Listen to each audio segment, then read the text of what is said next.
Welcome back, guys. My name is Patrick, aka Chief Pat, and today, bringing you guys a special mailbag video. So usually, I'm doing mailbags by myself, but seeing as we are in sneak peeks, I brought in a special guest that you guys might remember from ClashCon. Jonas, how's it going, man? Hey man, it's been a crazy week. Thanks for having me. Yeah, no problem. I'm sure it has been.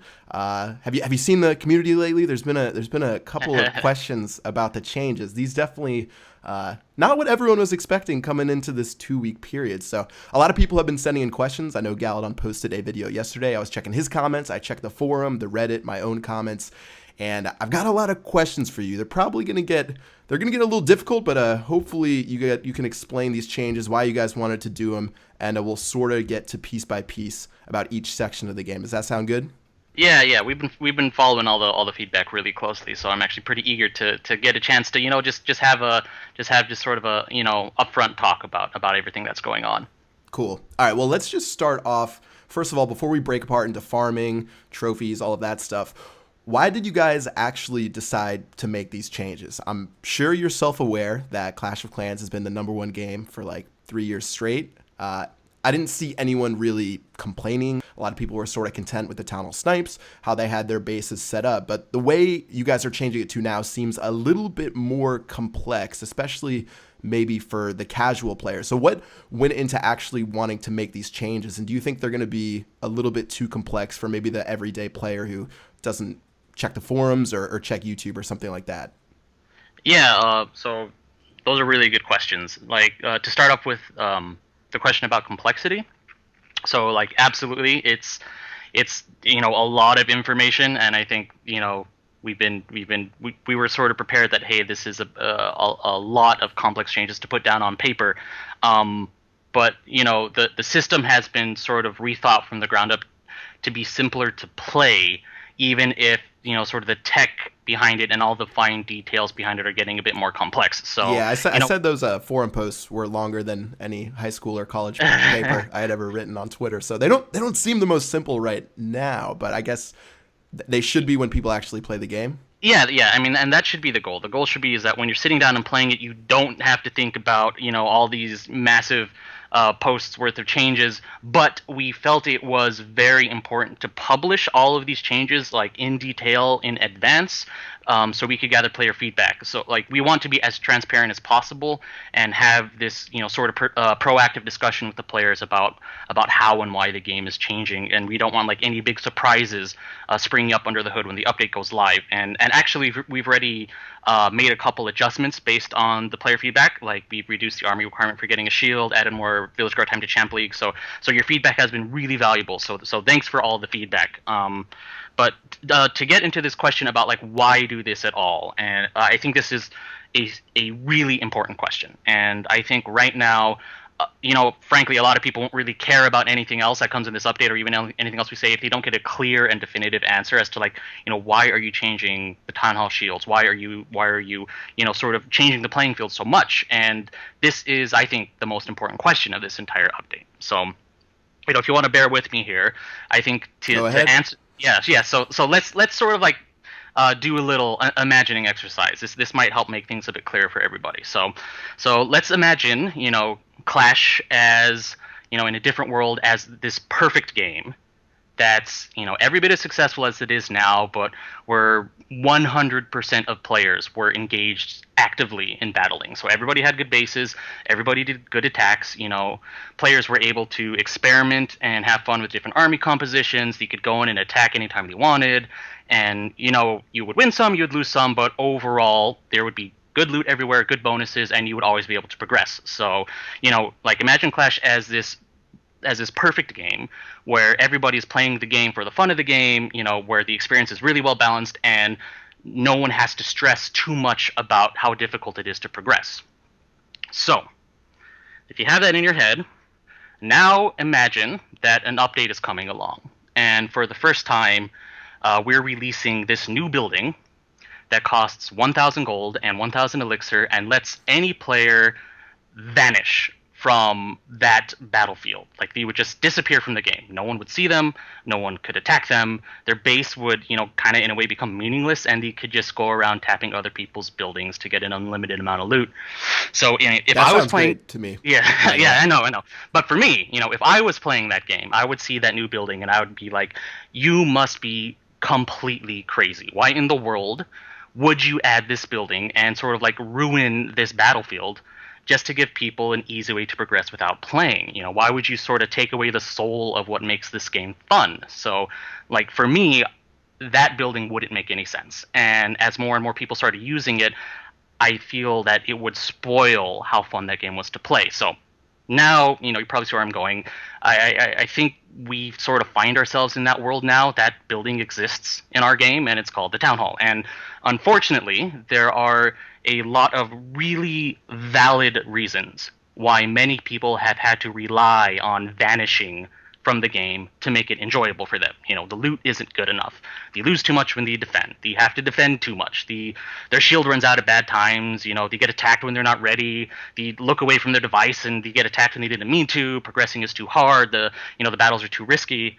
So we've been thinking for a very long time, well over a year, and talking with dozens of players from all different walks of the game about how we can make our Clash closer to that perfect game we'd like it to be. And the problem isn't just that magic building that lets people vanish from the game, but it's like all of these surrounding reasons why we have come to need to use it.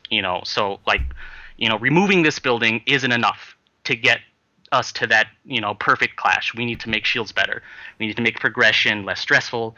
We need to make, skillful attacking better rewarded, and sort of like in a general sense, we need to relentlessly seek out these problems in our game experience and address these things that are keeping people from enjoying the Clash, enjoying Clash to its fullest potential. So, this is really important, not just to make sure Clash stays healthy as a game, but it's essential to making sure that the game stays interesting and challenging for the years to come. So I would say this update is the start of that effort, a very long-term, long-planned effort.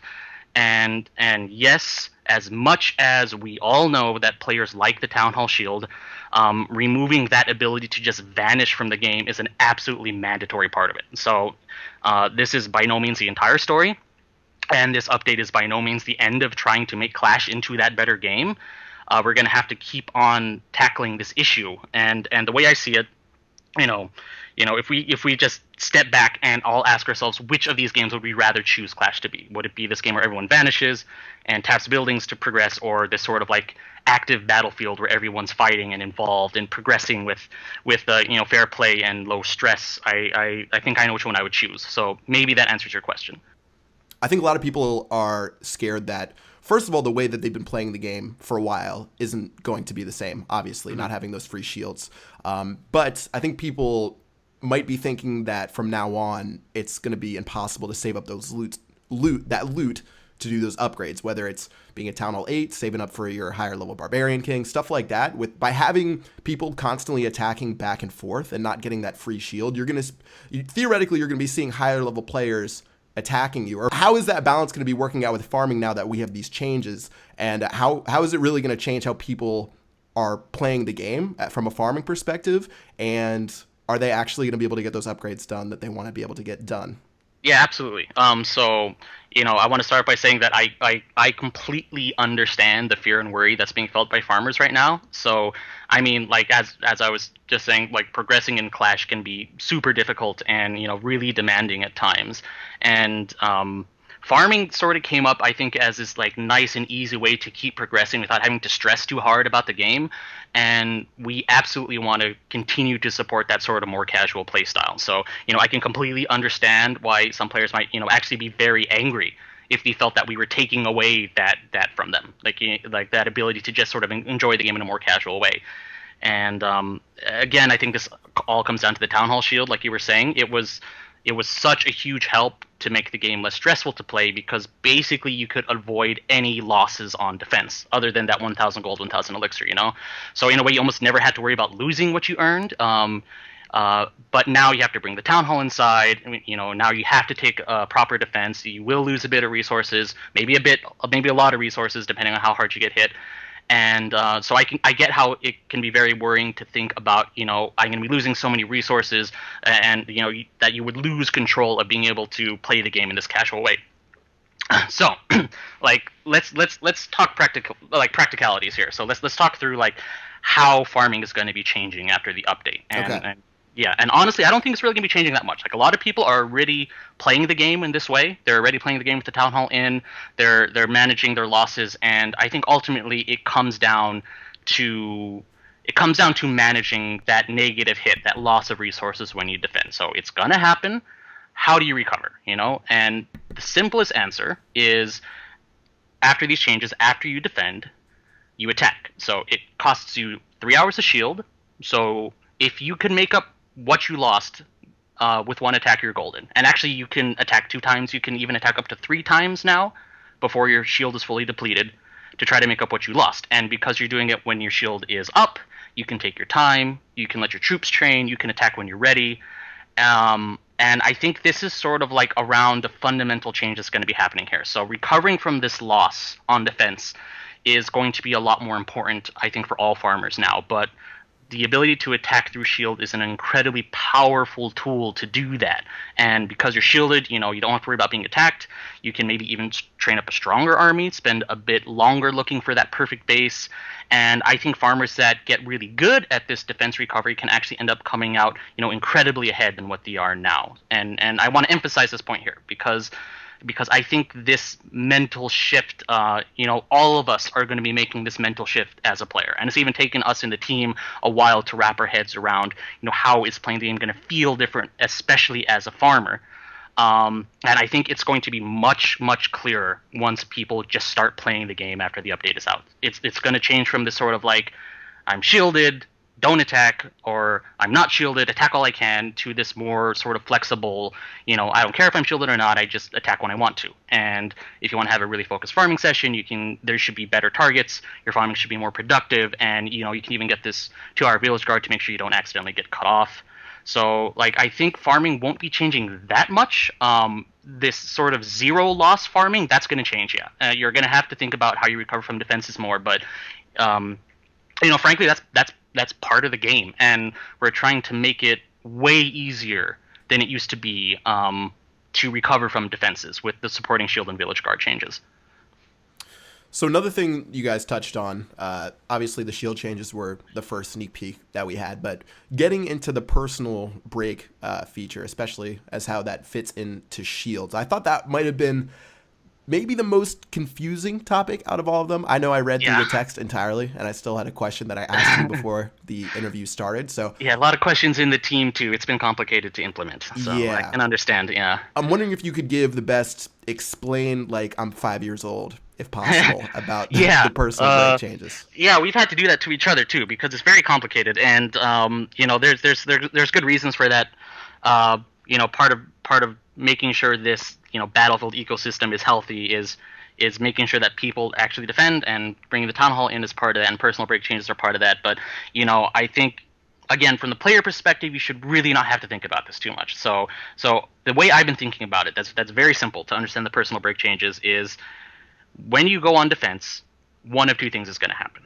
Either you're going to get a shield and personal break gets reset, no worries, or you don't get a shield or you don't get attacked, and instead you get this sort of extension to your personal break and this free village guard. So I think a lot of the confusion sort of comes out from these very extreme edge cases, like what happens if I hit my personal break limit, I get kicked out, and I don't take a defense, or I don't get a shield, and those are sort of these complex cases that we've had to sort of slog through and make sure the system is as tight as it needs to be. And the personal break timeout, basically, if you go through a 6-minute personal break timeout without getting attacked, that is considered equivalent to taking a defense without getting shield. So if you go all the way to your personal break and you go 6 minutes without getting attacked, you can immediately come back online. You get this 15-minute extension. You can keep on attacking, but because you didn't get attacked, you go back to personal break after 15 minutes. It's the same thing if you got attacked and like somebody dropped 1 troop and trophy dropped. Like, you shouldn't really get a shield for that. So basically, I think in the vast majority of cases, you're just thinking, what happens after defense? Do I get a shield? With the 30% shield threshold now, you should very likely get a shield. It should be like almost all cases you should get a shield, and if you don't, then you're just going to get this sort of extension until you take your next defense. Does that make a bit more sense? Yeah, that makes sense. So, for example, if let's say I'm an unshielded player, I'm going to play for three straight hours. My personal break's going to kick in.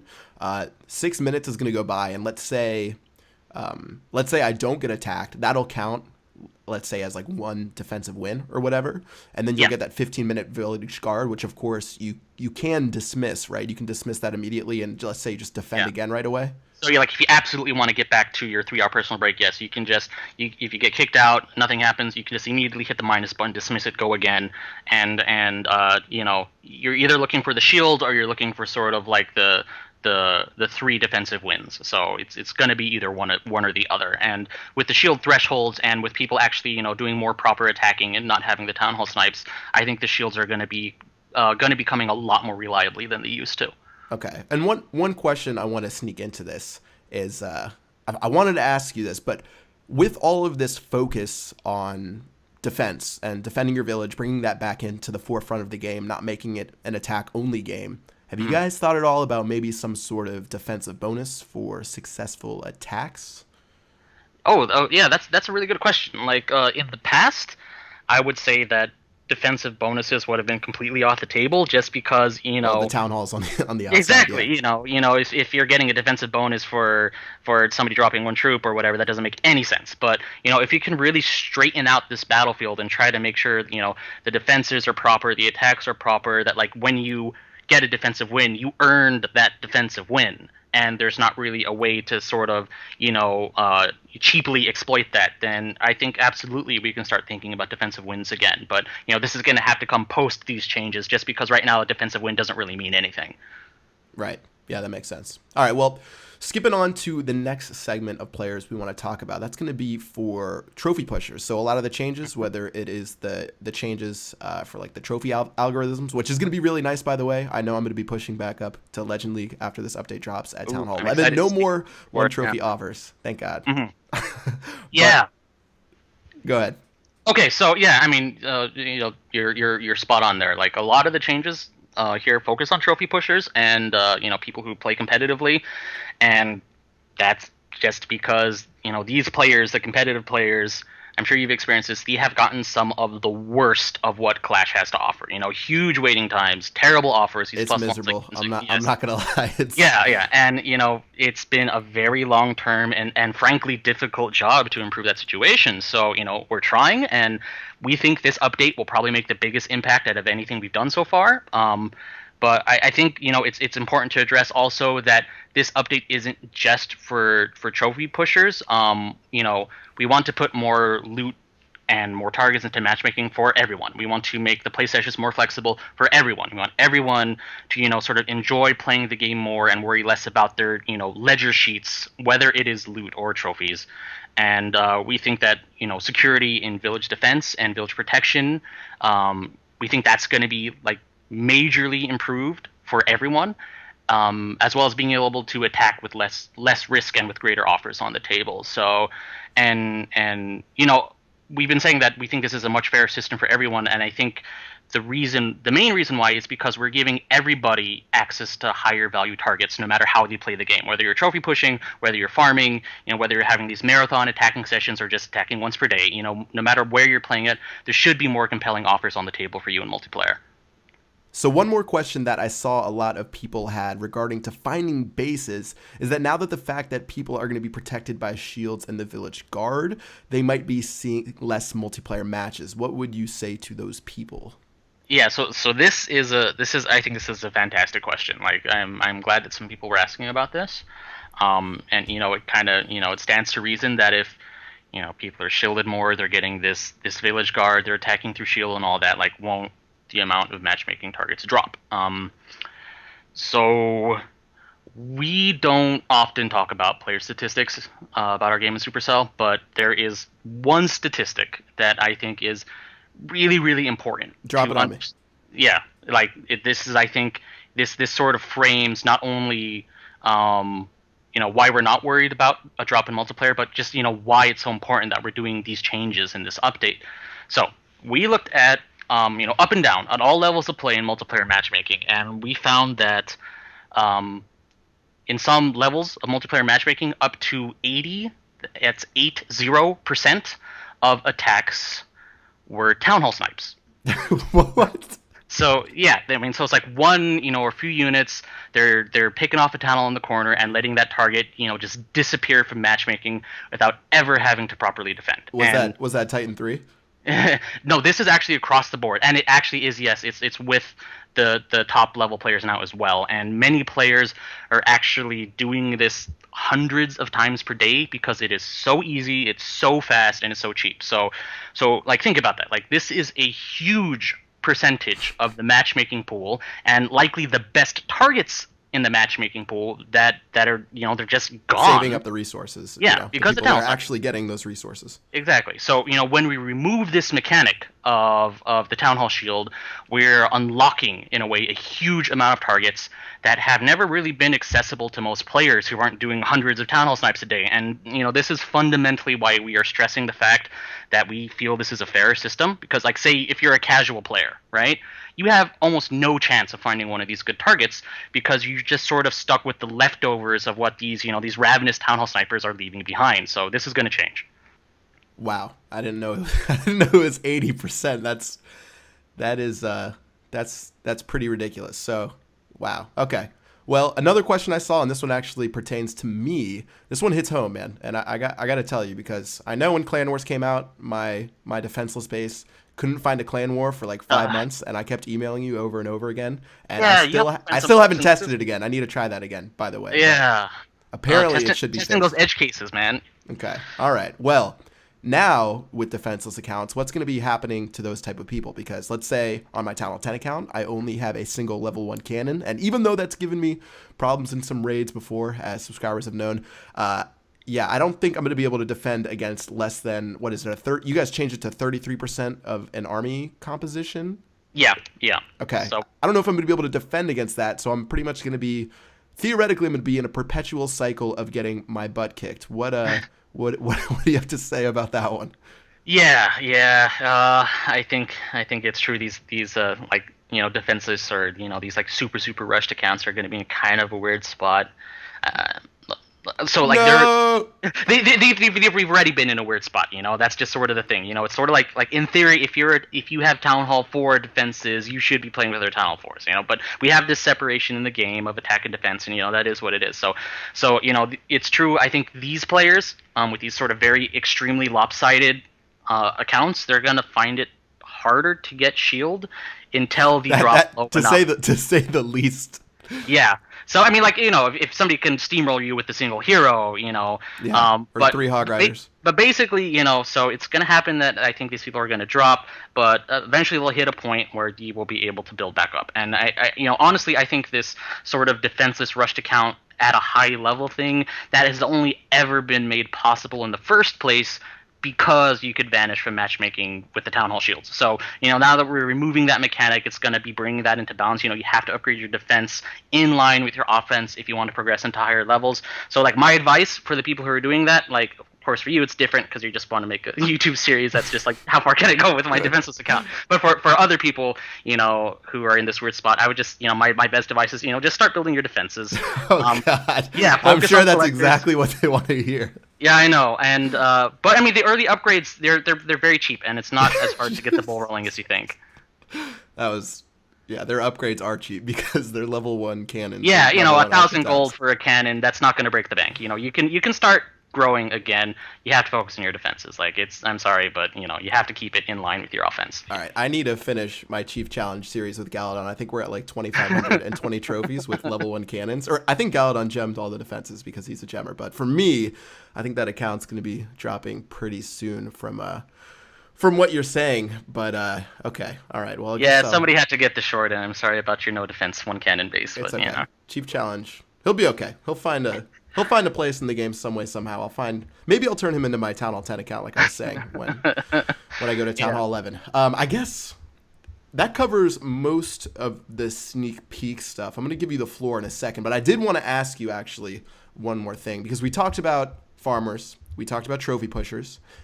As I'm sure you know, there's a lot of people in the clan war community that are generally pretty active when it comes to discussion, and generally they're some of the most hardcore players. So what about a question that I've been getting a lot on Twitter? I've responded to a couple of them. Personally, I think it would be sort of easy to implement into the game.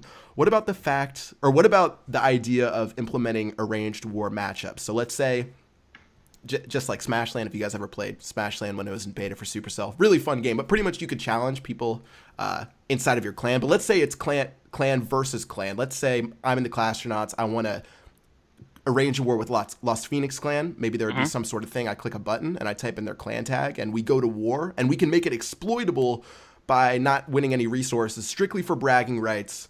What do you have to say about that? Just arrange war matchups in general and something along those lines. Yeah, this has came up a lot actually, and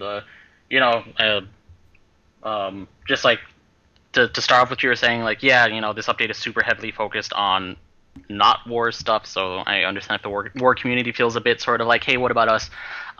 We've been doing a crazy, you've been with us, in these events. We're doing a crazy amount of like events abroad, experimenting with tournament clan war formats and all this stuff in parallel with this update. And one of the things that we kept hearing all over the place from many different players is like, yeah, we just want to do this. We want to just have a war with our friends or with people in our clan family, and we don't care if they're loot or whatever clan XP on the board. We just want to be able to fight, and I think it's a super cool idea, and like we've been discussing it in the team a huge amount, and so like here's the honest answer. The thing is, this feature of being able to arrange a friendly clan war matchup, there is actually a huge amount of technical overhead. Like it's a massive feature, because you have to start thinking about, what about clans who are already in war? Do you have two wars at once? How does the invite system work? Do you have to register for this if it's like part of the clan versus part of the clan? And the thing is, I think while there are a few clan families, a few players, events, very active players, very good clan war players that would love this feature, I think the general population, they want to see rewards, they want to see loot, they want to see clan XP, they don't want a clan war for free in a way. So you're giving me the single player answer, the single player map answer. That okay, but I have a slightly better answer for you here, because the thing is, like, I think the general population there probably wouldn't care as much. But the thing is, what we've been stressing for so long about, what we were mentioning at ClashCon about, we have these clan war tournaments that we've been experimenting with. Is this something you want to see in the game? Do you want to like see some sort of competitive mode in the game with short-term, fast-paced clan wars? And with that system, we could build in resources. We could build in a league system. We could build in some sort of trophy ladder for clan wars. And the magic thing is that system, the technical challenges to implementing that system overlap almost completely with a friendly, let's just match up and have a fun war thing. So the way we're thinking about it is that, if and when we move into that direction of having proper clan war tournaments in the game, this sort of friendly clan war feature is going to almost kind of come for free. And it makes a lot more sense to do that feature in a package with the actual clan war tournament mode, structured mode with rewards for everybody, because it's kind of the same amount of work. So does that make sense? Yeah, that makes sense. And I guess that feeds into maybe clan war tournaments, something you guys are working sometime on soon. Top of our mind. Please keep giving us your feedback about that. We want to hear what you have to say, and thinking longer term into the future after this update, after all the crazy town halls coming inside and all this stuff, we're still very keen on developing the war community and the clan war experience. So thanks for the question. Yeah, I think I saw a couple. I think that answered a couple questions. So I'm gonna let you go. I guess we've been on for a long time now, but thank you for answering the questions. And I guess before you go, I'll let you. If you have any last words you want to say to the community, go ahead and drop them on them now. Yeah. Well, thank you for giving me the chance to talk through this. I know it's quite a daunting change set, and it's always a bit, sort of like a tense situation when there's all these changes happening to a game that you know and love and appreciate. And our job as the developers of this game are sort of like trying to take care of the health of the game in the long term, and trying to get the game experience as well as we can for all players. So, keeping you guys involved is super important. We really value being able to have a sort of upfront discussion. You know, we don't want to be hiding things behind the scenes. We want to be very transparent as to why we're doing the changes that we're doing. So thank you for staying active. Thank you for listening. And yeah, I guess that's it.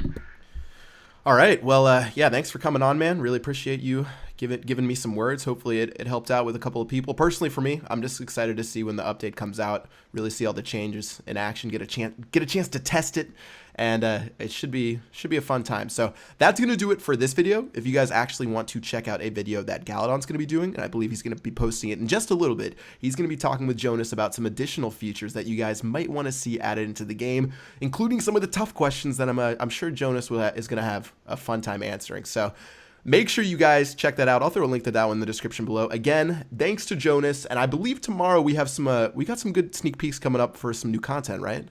Yeah, it's about time to start getting back into the you know, the fun stuff, the new buildings, new defenses, Town Hall 11, all that stuff. So let's get into the gameplay. Okay, all right, that sounds good to me, man. Thank you again for stopping by, Jonas, and until tomorrow, we'll have some more of those goodies, and I will see you guys later. Peace out.